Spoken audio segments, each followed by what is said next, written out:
Azerbaycan dost ve kardeş ülkemiz. Bağımsız olmasından dolayı çok mutluyuz. Her zaman inkişaf etmesini, ekonomik olarak gelişmesini, güçlü olmasını çok memnuniyetle karşılıyoruz. Bugün bu önemli günü de anmak istedik biz de. Teşekkür ederim. Bilirsiniz, Milli Dirçəliş Günü deyiləndə birinci ağlımıza gələn şey ilk hansı ki Sovetlərdən çıxan ilk müstəqilliyini qazanan ölkə olaraq Azərbaycanın adı keçir ki, bu müstəqilliyi də borçlu olduğumuz bir çox insanımız vardı. Bu insanların içində həm şəhidlərimiz var, həm tanınmış şəxsiyyətlərimiz var, amma ən başda adını vurğulamalı olduğumuz, borçlu olduğumuz bir şəxsiyyət var ki, bu da Ulu Öndərimiz Heydər Əliyevdir. Onun adı ilə anılır.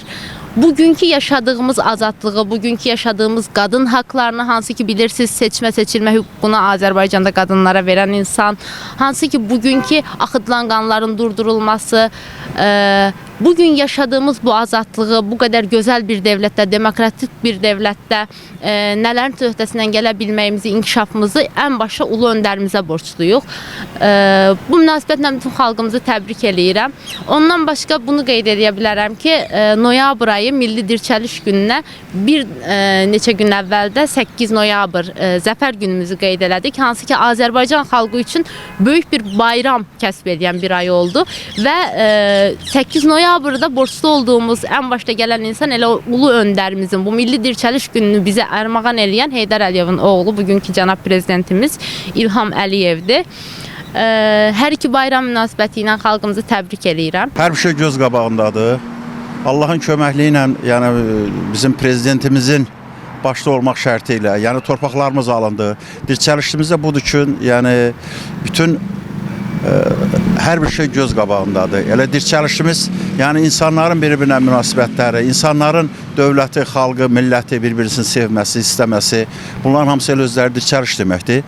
Yəni bütün hər bir yerdə inkişafımız gedir. Bizim əsas bu saat prioritet məsələlərimizdən biri budur ki, Qarabağın bu saat dirçəlməsindən əsas gedir söhbət, oranın inkişaf etdirilməsindən gedir söhbət, oranın strukturlarını gözəlləşdirməsindən gedir söhbət. Yəni bütün qüvvələrimizin hamısını o vermişik. İnsanlarımız da ki, yenə həm necə deyim, intellektual vəziyyətdə inkişafları gedir, həm də ki, yəni insanların biri-birisinə olan ünsiyyətlərdən, yəni birlik yaranıb insanlarımızda, yəni Allahın köməkliyi ilə Qarabağ məsələsi həll olunub.